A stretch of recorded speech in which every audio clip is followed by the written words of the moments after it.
Well, for more context this morning on what the Russian invasion of Ukraine means to the international community, we're joined right now by Colin Robertson, the Vice President of the Canadian Global Affairs Institute. Welcome to your morning.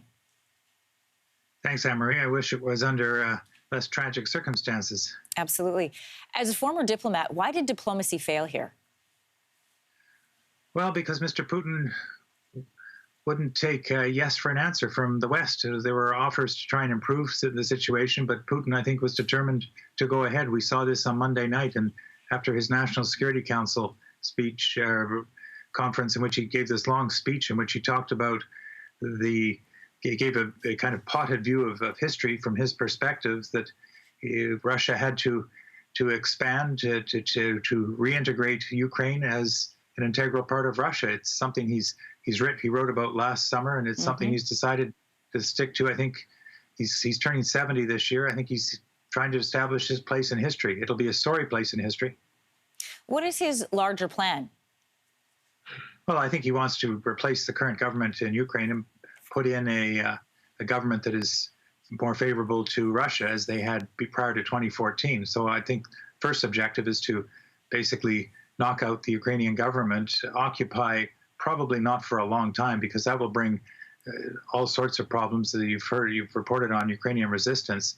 He doesn't want to face the kind of situation the Soviet Union faced during the 1980s when they occupied Afghanistan, and the zinc-lined coffins with Russian men and women went home every week.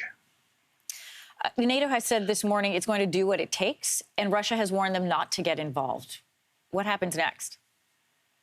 Well, the NATO's already preparing. I mean, NATO's basically beefing up its defense capacity. They've gone on high alert. That includes Canadians. We're sending more troops over to Latvia, where we lead one of the forward brigades. And NATO leaders are going to be meeting, and there'll be a whole series of sanctions like we've not seen against Russia. Will cut them out of the financial situation, financial dealings with the rest of the world. There'll be technological sanctions, so they'll basically will have an effect on their biggest export, which is energy. And Russian kleptocrats and the cronies around them won't be able to travel to the West. Their bank accounts will be frozen.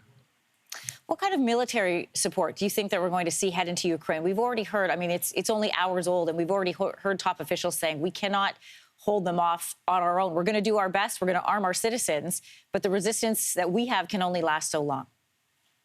Right. Well, borders are now going to be busy with refugees, as you reported earlier, the cars streaming out. So the first concern, certainly on the frontline states, will be taking in the refugees.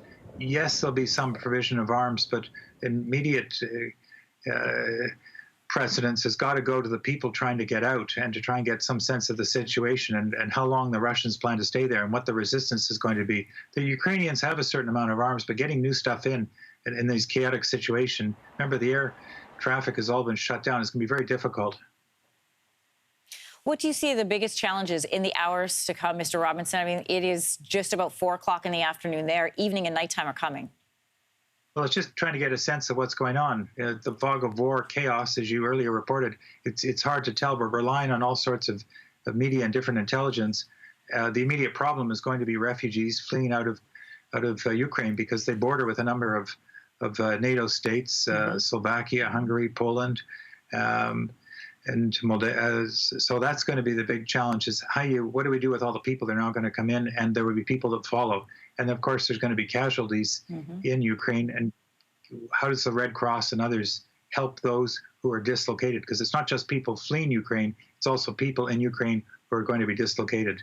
Who will be dislocated, or for whatever reason can't leave, or are choosing to stay, or have jobs where they can't leave at all. That's right. They're going to be looking for basic things like food and water. And again, that's the role where the UN, the Red Cross and others will want to be getting access. But in a war zone, that's very difficult, as we've seen in the Middle East and as we've seen in Afghanistan. But this is unprecedented, because this is the first time we've seen this kind of massive invasion in Europe. There were challenges in Yugoslavia when it sort of collapsed, but this is on a different scale entirely. So the world has changed. This is consequential.